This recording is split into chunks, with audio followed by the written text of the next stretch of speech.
Hello and welcome to bonus episode number 53 of the Culips English podcast. How is it going? I hope you're doing well. My name's Andrew, and it is lovely to be here with you today for this English study session. Thanks for clicking play and joining me.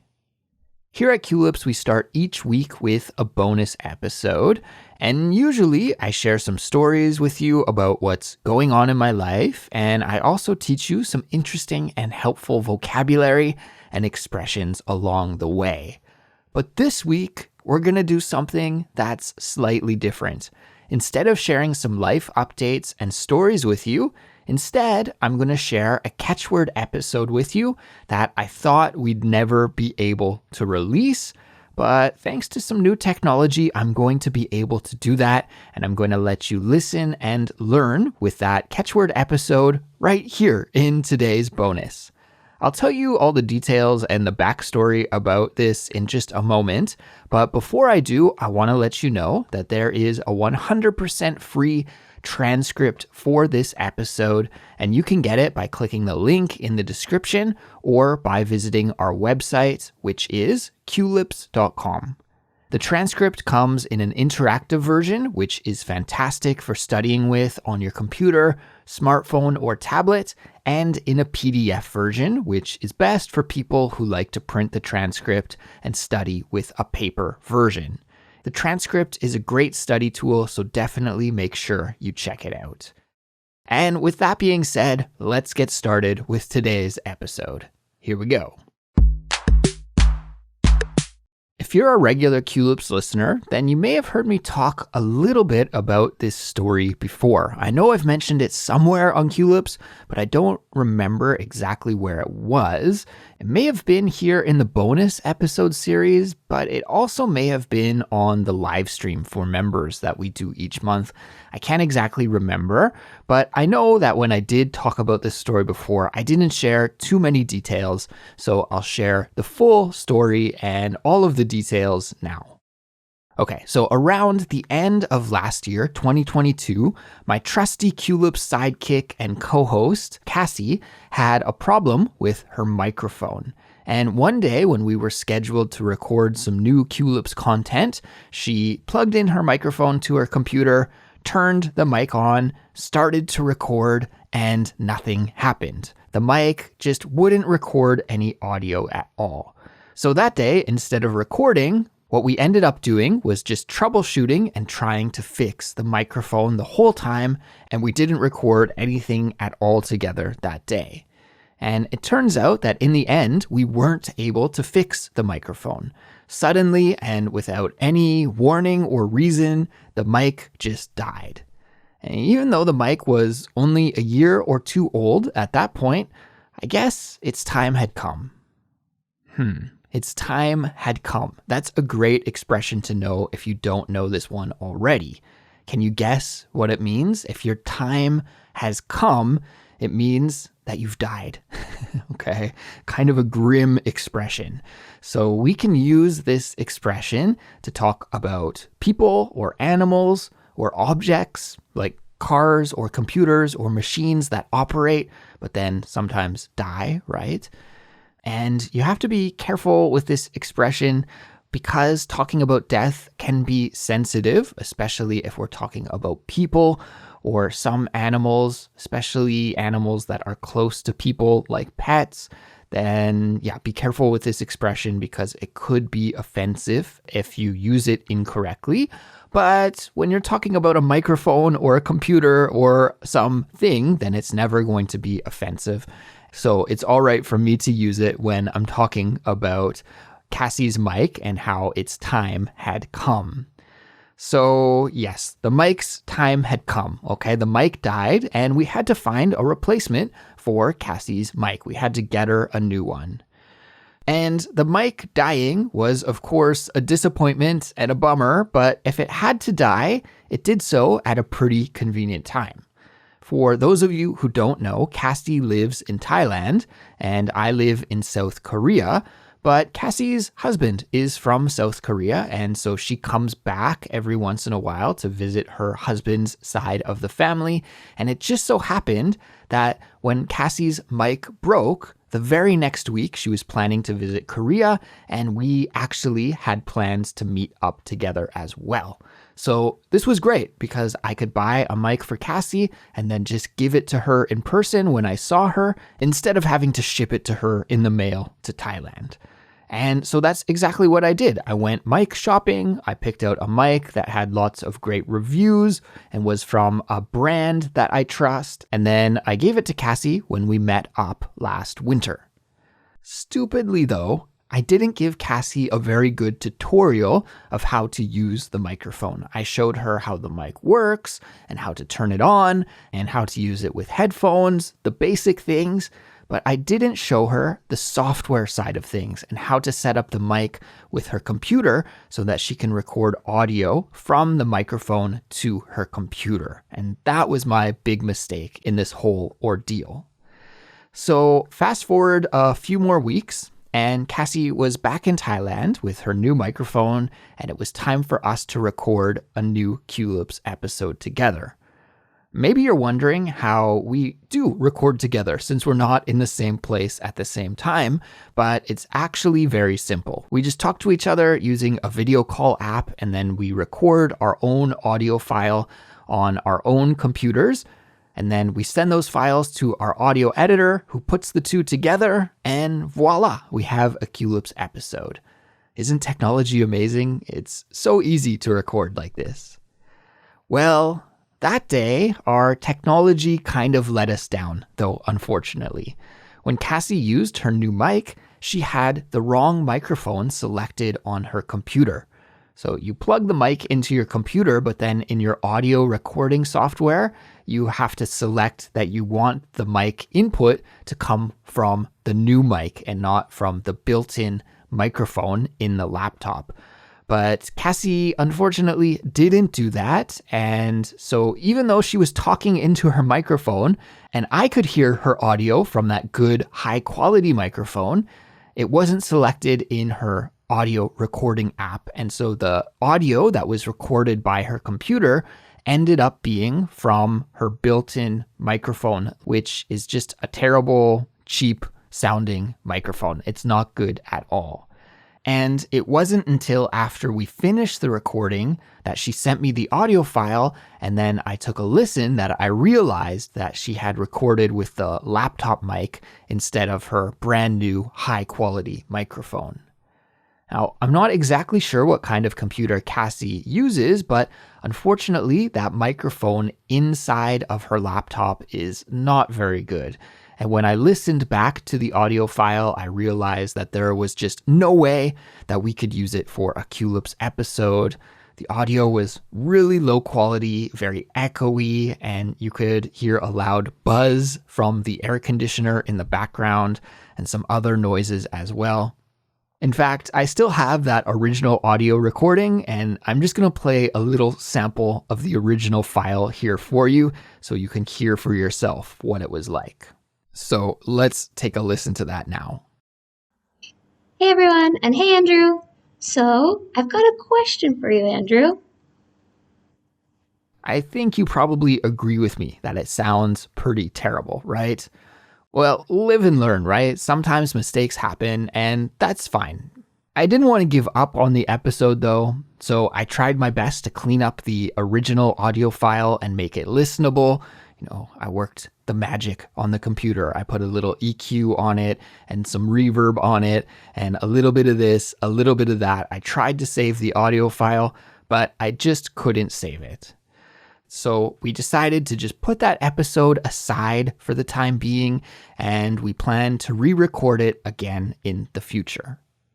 However, recently, just around a month ago or so, I suppose, I learned about this new audio tool that was developed by Adobe. You know, that big software company, Adobe. They make Photoshop and they make the video editing program, Premiere Pro as well.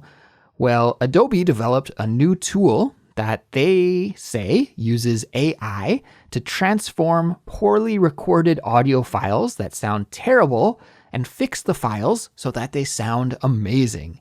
And I believe that they developed this tool for exactly people who are in my situation, where there's accidentally some poor audio recorded for a podcast or a vlog or video, and you don't want to just throw that hard work out, so you can try and fix the file and save it.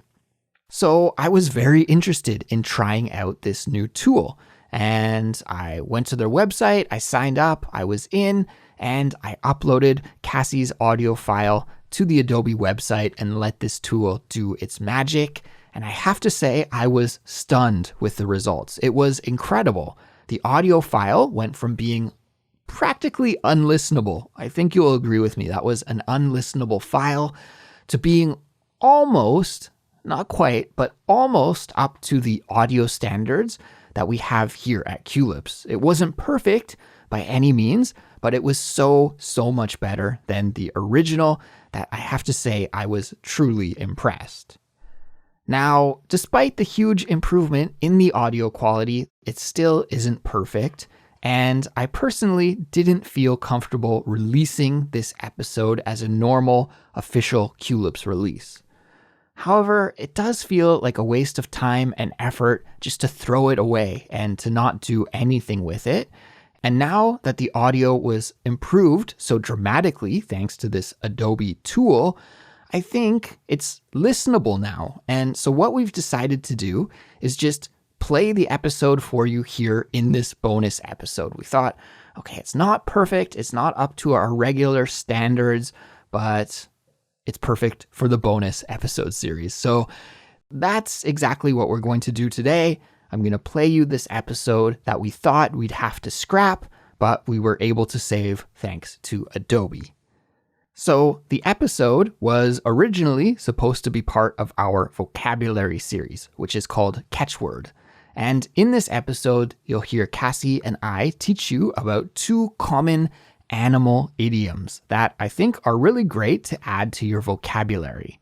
Those idioms are black sheep and dark horse. And that's the connection between them, is that they are both animal idioms, although they actually have very different meanings. A black sheep is a person who is different from the rest of their family or another group. And on the other hand, a dark horse is what we can call someone who unexpectedly finds success. So I hope you'll enjoy this lesson. Here it is, the salvaged Catchword episode featuring Kassy and me. Let's listen to it now. Today, we're teaching you 2 idiomatic expressions. One is about feeling like an outsider, and the other is about unexpectedly succeeding. So the first expression that we're going to talk about is black sheep. The second one is dark horse. And Kassy, why don't we start with the first one? Good place to start. So it is black sheep. Okay, so usually we would say something like, oh, he is a black sheep or she's a black sheep. But even more commonly maybe is to say the black sheep of a family, right? You could say like, oh, he's the black sheep of his family, or she's the black sheep of her family. At least I feel like we use this expression a lot when talking about family members.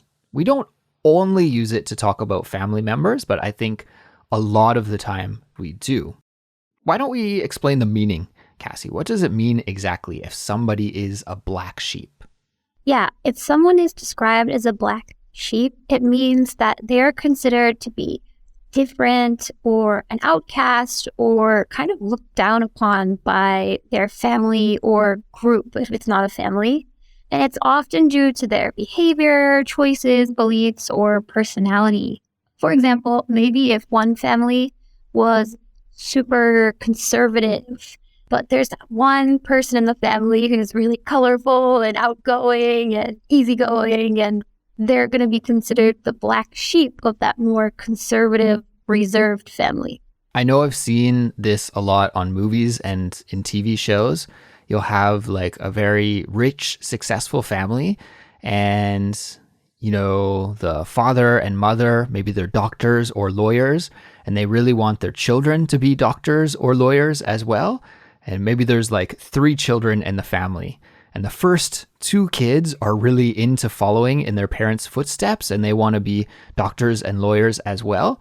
But then the baby of the family is kind of the black sheep and they have a dream to be something completely different. Like they want to be a poet or a rock star or something. And it just doesn't fit with the goal of the family overall. In that kind of situation, you could say that that baby in the family is the black sheep. Yeah, exactly. I think this kind of trope shows up a lot in TV shows, movies, books, any kind of entertainment. Mm-hmm. Kassy, what do you mean by that word trope? That's a good one for our listeners to add to their vocabulary as well. It's a storyline or a character that is common throughout all types of creative content. Exactly. So something that I learned when I was preparing for this episode is actually the origin of the expression black sheep. You know, it's like one of those idioms that we learn as English native speakers without really knowing the deeper meaning behind it, I guess. At least for me, anyways. And so I was curious, why do we call that kind of person a black sheep?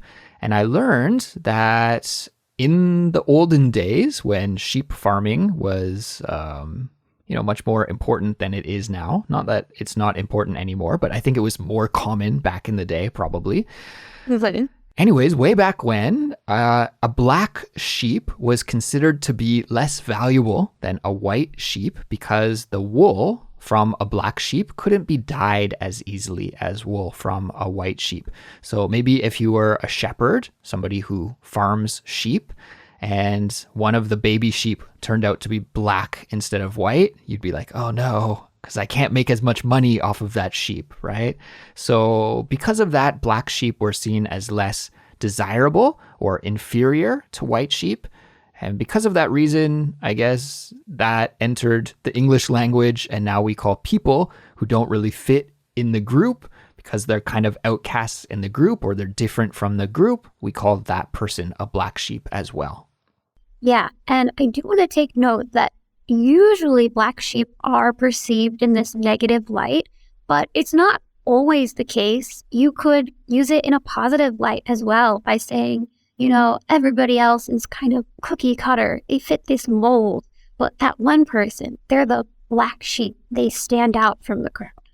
Exactly. It can be used in a negative way, but also in a positive way. If we want to talk about somebody standing out in a good way, right? Not going with the crowd, especially if the crowd believes something bad, which happens from time to time, right? Like if you are standing out from the mob mentality of maybe your society or some peer group that you hang out with, then being the black sheep could be a good thing. Yeah, absolutely. It just depends on the perspective. But Kassy, I think now we know what this expression means. So why don't we listen to a couple of examples and we can hear how we use it in an everyday conversation. Sounds good. So, how was your family reunion? Did everybody show up? Yeah, it was great. But as usual, my cousin didn't attend. He's always been the black sheep of the family. He's kind of a rebel. Well, I guess every family has one, right? Honestly, I kind of admire his free spirit and the way that he just does his own thing. Sometimes I wish I was a bit more like him. Let's break this example down. In this example, we hear 2 friends talking about a family reunion that one of the friends just attended. And at that family reunion, his cousin didn't attend. And he didn't attend the family reunion because he is the black sheep of the family. He maybe doesn't get along with the family or doesn't like his family, so he doesn't go to the family reunion.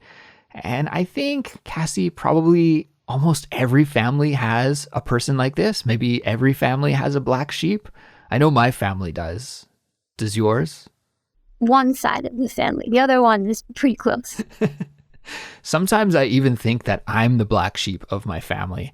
Not necessarily because, I don't get along with them or I've rebelled or anything like that, but just because I don't live in Canada and I've kind of left and moved away.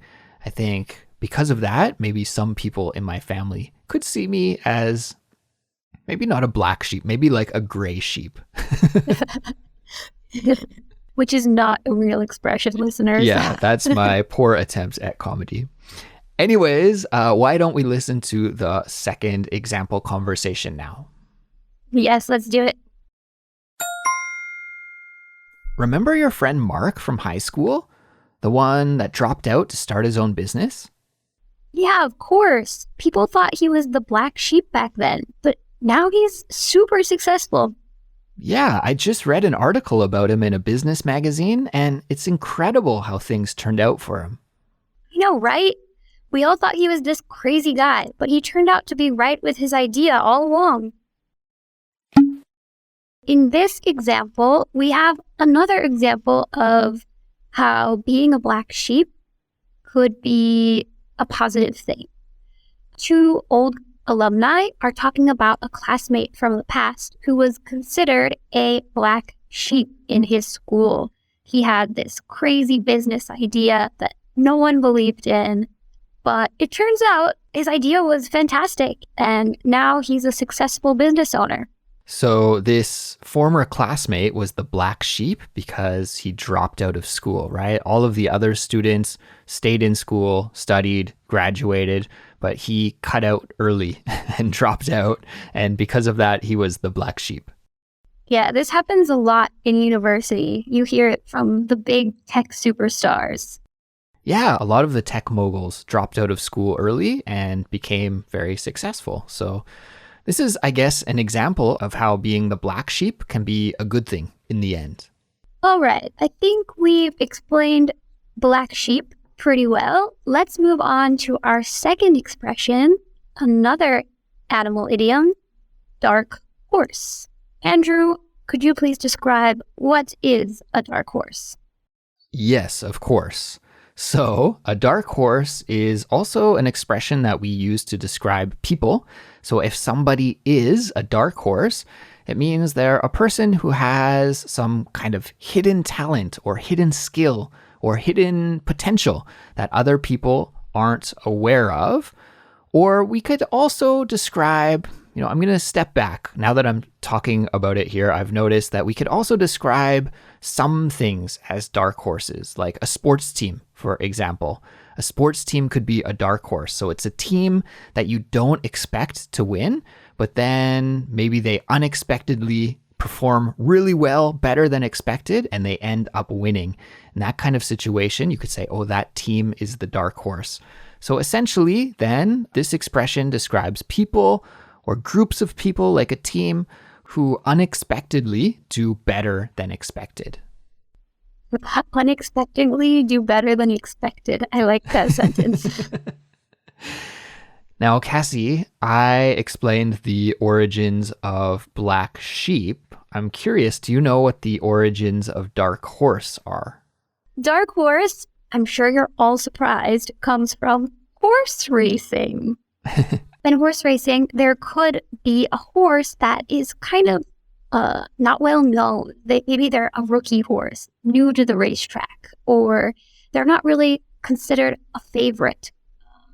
However, they come to the race and they do an amazing job, much better than the spectators would ever imagine, and end up winning or getting second place, which is much better than you'd imagine this dark, unknown horse would get.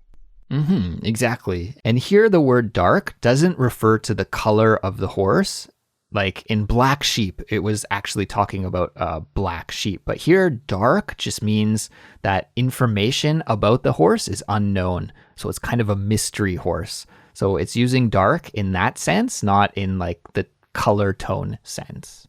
Kassy, I'm curious, have you ever been to a racetrack? I have not, but I'm going to use the word trope again. I've seen the racehorse trope a lot in movies, and I think it looks really fun. Have you gone, Andrew?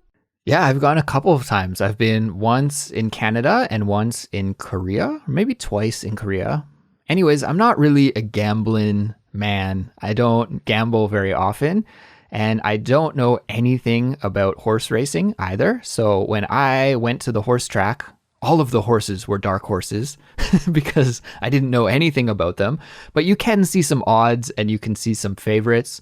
Anyways, I did bet a very small amount of money, just a few dollars on one of the horses, and I don't think I won anything, but it was a lot of fun and yeah, amazing animals. It's really kind of a unique experience. If you get the chance, you should try it out sometime. I will. The jockeys are really cool too, the ones that ride the horse. So just to summarize, a dark horse is someone or something that has a hidden talent or hidden potential, and it unexpectedly is revealed, and that revelation leads to success. Okay, so let's keep that meaning in mind while we listen to a couple of examples, and let's do that right now. Here we go. That's good. Did you catch the basketball game last night? The new player on our team was amazing. He came out of nowhere and scored so many points. I didn't even know he was that good. Yeah, he's a real dark horse, right? I bet the other teams will be keeping an eye on him now. Absolutely. He might just be the key to us winning the championship this season. Let's break this example down. So in this example conversation, two friends are talking about basketball, and one of the players in last night's basketball game that they both watched was a brand new player, and it sounds like he was kind of a secret weapon, Kassy, like. He's this new player, the other team didn't really know about him, and he turned out to be a dark horse. He just was an amazing player, he scored so many points, and because of that, the team was able to win. So yeah, this kind of mysterious player that nobody has any information on, but really turned out to be amazing. That's why we can describe that player as a dark horse.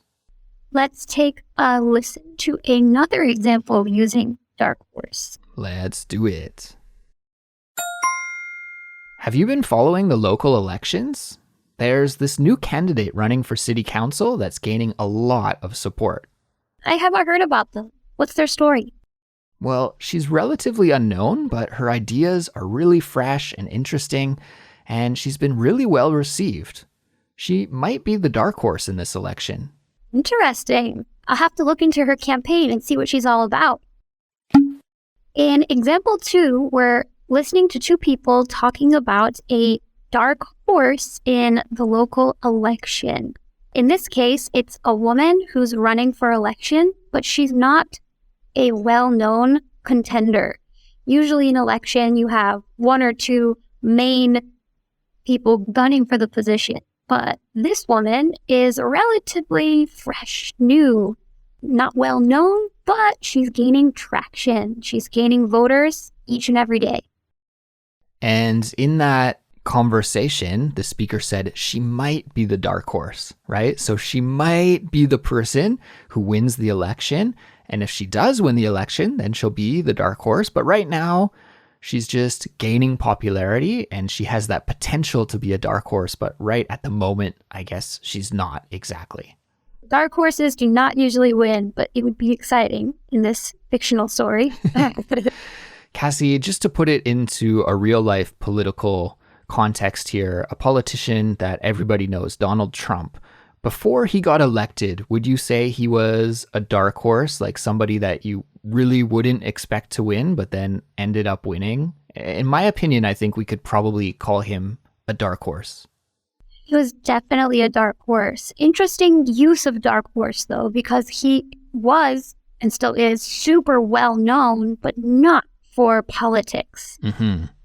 Yeah, before he was elected president, everybody was like, there's no way this guy's going to win. They thought it was kind of a joke. And then he won. And so that's why it was so surprising. And that's why we could call him dark horse.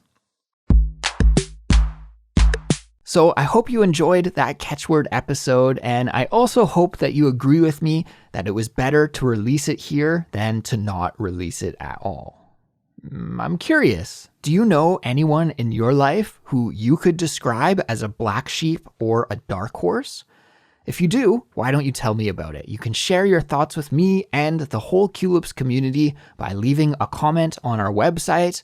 Or if you'd rather message me directly, my email is andrew@culips.com. Speaking of culips.com, that's our website, and it's the place where you can find hundreds of other lessons that we've made to help you build your English fluency and to become a great English speaker. And if you're a Culips member, then you'll be able to get the transcripts and helpful study guides for all of them. On top of that, you'll also help to support the work that we do here at Culips and get lots of other extra goodies like invitations to our monthly live streams and access to our members-only series, The Fluency Files. So that's it for this week's episode. Congrats on completing an English study sesh with me here today. Great job. Take care, and I'll talk to you soon. Bye.